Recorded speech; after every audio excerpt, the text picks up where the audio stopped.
আবেদনপত্র হচ্ছে বোনের বিবাহ উপলক্ষে 3 দিনের ছুটি চেয়ে প্রধান শিক্ষকের নিকট আবেদনপত্র, অথবা অসুস্থতার জন্য ছুটি চেয়ে, অথবা অনুপস্থিতির জন্য, যে কোনো কারণেই তুমি আসনি, যে কারণে আসনি সেই কারণটা এখানে দিয়ে দিতে হবে।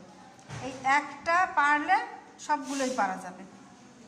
তো প্রথমে তারিখ, যে তারিখে লিখবা আবেদনটা সেই তারিখ বরাবর প্রধান শিক্ষক, তোমার বিদ্যালয়ের নাম, তারপরে উপজেলা, জেলা।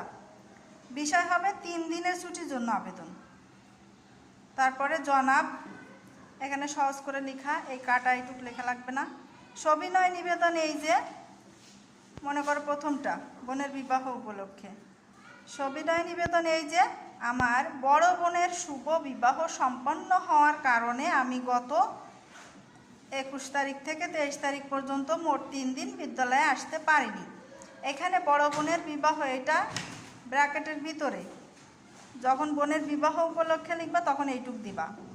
আবার যখন আসবে যে অসুস্থতার জন্য বা অনুপস্থিতির জন্য, এই দুইটা, সেক্ষেত্রে এই ব্র্যাকেটের এইটুকু বাদ দিয়ে লিখতে হবে এই স্টারের এইটুকু, শুধু শারীরিক অসুস্থতার কারণে আমি গত এত তারিখ থেকে এত তারিখ পর্যন্ত মোট 3 দিন বিদ্যালয়ে আসতে পারিনি, ওই একই, শেষে একই। অতএব আপনার নিকট বিনীত নিবেদন, এই যে আমাকে উক্ত 3 দিনের ছুটি দানে বাধিত করবেন। বিনীত নিবেদক আপনার অনুগত ছাত্র বা ছাত্রী, এখানে লেখা, ছাত্র হলে তুমি যদি ছাত্র হও তাহলে ছাত্র, আর ছাত্রী হলে ছাত্রী লিখবে। তারপরে নাম, এখানে নিজের নাম, শ্রেণী, কোন শ্রেণীতে পড়ো, আর রোল। এই একটা পারলে সবগুলোই প্রায় আবেদনপত্র, একটা বুঝতে পারলে সবগুলোই পারা যাবে।